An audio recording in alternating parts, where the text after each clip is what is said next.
नीला नीला समंदर नजर आ रहा है।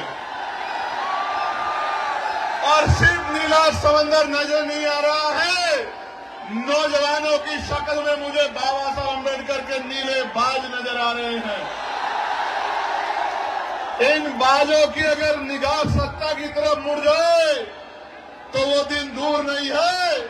कि लखनऊ के 5 कालिदास मार्ग में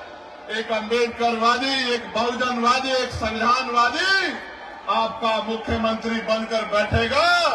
और प्रदेश के लोगों को न्याय दिलाने का काम करेगा। प्यारे साथियों, आगरा में जब बाबा साहब अम्बेडकर अपनी बात को रख रहे थे, नौजवानों, मैं जानता हूं कि संख्या ज्यादा है और आपको परेशानी हो रही है, लेकिन आप ये समझ लो, ये परेशानी उस परेशानी से कम छोटी है जब हमारे लोगों पे जुल्म जाति अन्य अत्याचार होता है और आप सड़कों पे खड़े होकर मुकाबला करते हो। मैं आपकी हिम्मत को दाद देता हूं। प्यारे साथियों, बाबा साहब अम्बेडकर जब अपनी बात रख रहे थे 18 मार्च 1956 में,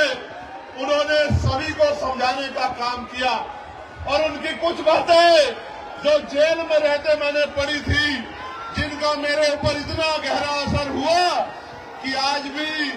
रात को जब आंख खुल जाती है अचानक से तो याद आता है कि बाबा साहब अपने अंतिम समय में रोआ करते थे,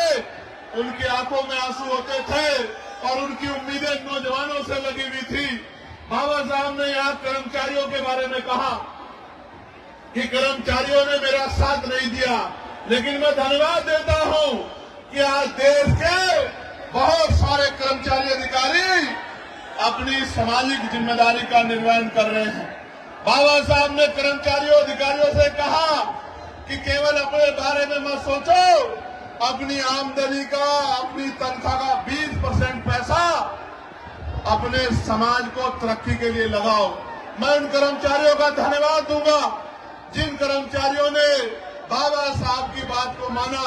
और जिन्होंने नहीं माना मैं उनको आगाह करते हुए कहना चाहता हूं कि आप बाबा साहब का साथ नहीं दे पाए, लेकिन अब बाबा साहब के बच्चे मैदान में हैं। अपने समाज को, इस कमजोर हक वंचित समाज को मुख्य धारा में लाने के लिए आजाद समाज पार्टी का तन मन धन से साथ दो।